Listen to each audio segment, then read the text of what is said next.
Ang isi-send home ko po ay si Julie. Although friends kami ni Julie, pero minsan hindi ko siya nakikita sa 24/7. Nasa gilid lang siya. Parang nag-uupo lang, muni-muni. And then ang pangalawang send home ko po ay si Ansel. Yes, agree po ako sa kanila na puro pa-cute lang si Ansel. Hindi po siya nagbago, sasabihin hindi marunong sumayaw. Lahat naman tayo dito, nandito nga tayo sa The House of Collab. Dapat nag-e-explore tayo ng mga content hindi lang puro pa-cute lang tayo dito sa loob ng mansion. Una is, ang isi-send home ko po is si Julie. Kasi sometimes is, yun nga, mahilig siya mag-isip ng kahit ano na parang wala kang sinasabi pero pinag-iisipan ka ng masama. Then yung pangalawa ko na isi-send home is si Quincy kasi medyo hindi pa siya nag-step up and parang kailangan niya pa i-improve yung sarili niya. Isa-send home ko is, si Ate Julie talaga. Friend ko si Ate Julie pero syempre lagi niya ako nakakasama. Kumbaga parang ako nakahawa sa pagiging chill niya lang. Si Kuya Fred. Si Kuya Fred, nung una okay siya. Pero nung nakasama niya si Ate Bella, nawala na siya, hindi na siya active.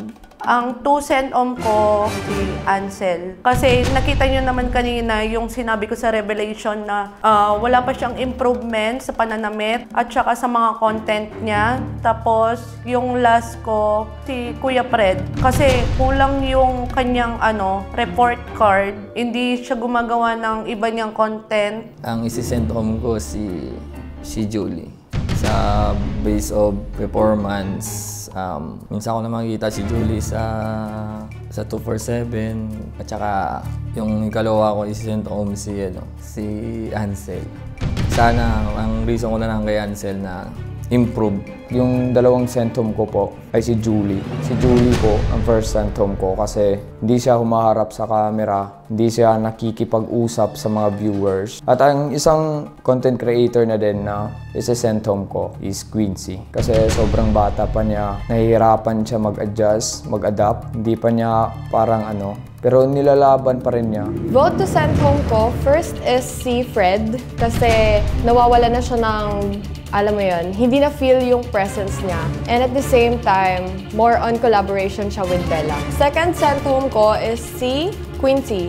Kasi when it comes to quality content, wala pa rin siya. And bagsak siya among the 6 content creators na nasa bottom. Yung send home ko, dalawa. Unang-una kong send home is si Ate Julie. Kasi sa sobrang dami ng challenges dito sa mansion, sobrang dami ng ginagawa namin, physical challenges and everything. Feeling ko medyo mababa yung mental capacity ni Ate Julie. And also, next is si Quincy. Kasi for me, napakabata pa ni Quincy. And ang hinahanap ko kasi is yung Pabi na Bartolome. I mean, syempre as Pabi Bartolome yung last winner ng season 7. So hinahanap ko sa kanya yon, yung galing na meron si Ate Pabi. Vote to send home ko naman po, unang-una si Quincy. Kasi hindi ko naramdaman yung Quincy Bartolome dito sa loob ng mansion. And hindi din po siya humaharap sa 24/7. And second po is si Ansel. Kasi si Ansel, puro na lang pa-cute, puro na lang pa-pogi. Content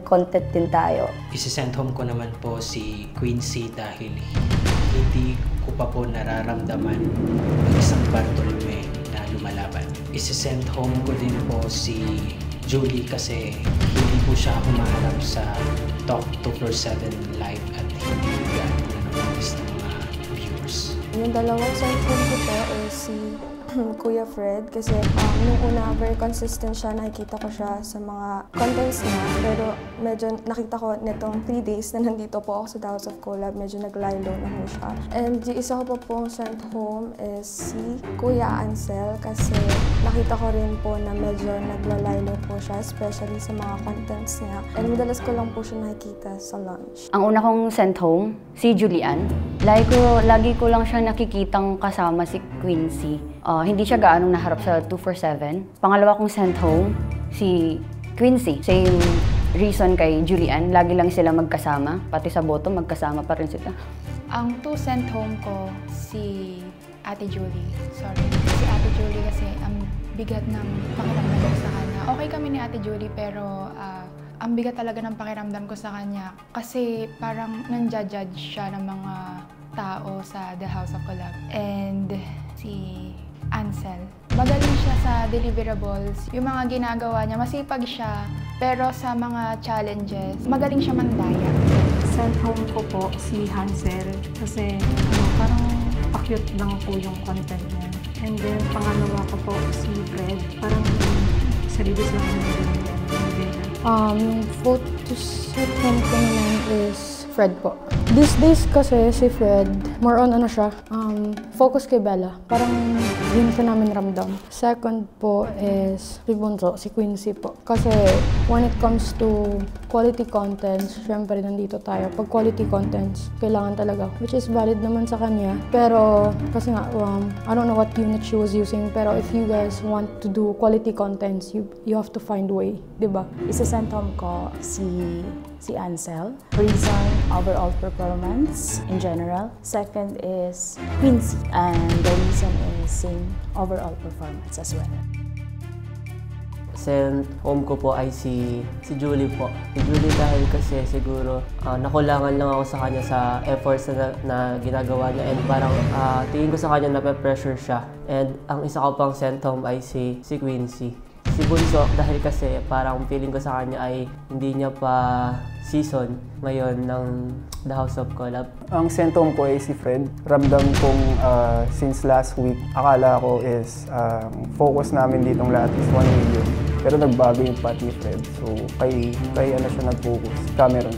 Ang second ko na vote to send home ay si Julie. So every time na binibiro ko siya, okay lang sa akin yung makabiro ko na 2 words na kulit. Pero siguro, it's time for Julie na ilabas yung sarili niya na kung sino talaga siya dito sa loob ng mansion since 2 weeks or 3 weeks na kami nandito. Isa-sent home ko po is si Quincy po. Kasi parang hindi ko siya nararamdaman sa mansion. At si Julie naman yung isa. Kasi parang lagi niya lang din sinasabi na gusto niya na umuwi, ayaw niya na dito, ganun. Tsaka more on parang may nakakaaway siya dun. Lagi siya may kaaway. And yung isa-set home ko po is number 1 si Ate Julie kasi parang hindi pa rin siya nagbabago. And the last one is si Quincy. In the past few weeks, hindi ko pa rin siya nararamdaman dito sa mansion. Sent home ko naman is si Quincy. Si Quincy is pampangit na sumagot sa mga ibang co-content creator namin, which is si Quincy yung pinakabata. So, yun. And Julie. Dahil same lang din kay Julie. Lagi siyang nakasigaw sa mga content creator din, co-content creator namin.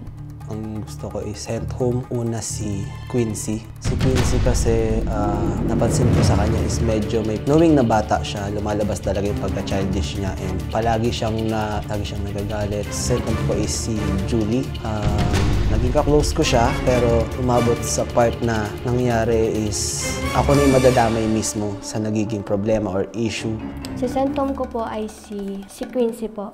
Hindi ko po siya maramdaman dito sa mansion at hindi niya pa po ako na yung naka-collab ganun, hindi pa niya ako ginaya. Pero sinabihan ko naman po siya collab. At yung pangalawang sent home ko po ay si Julie. Kasi magkasama po sila lagi at hindi ko makita kay Julie kung anong kaya pa niyang gawin dito sa mansion.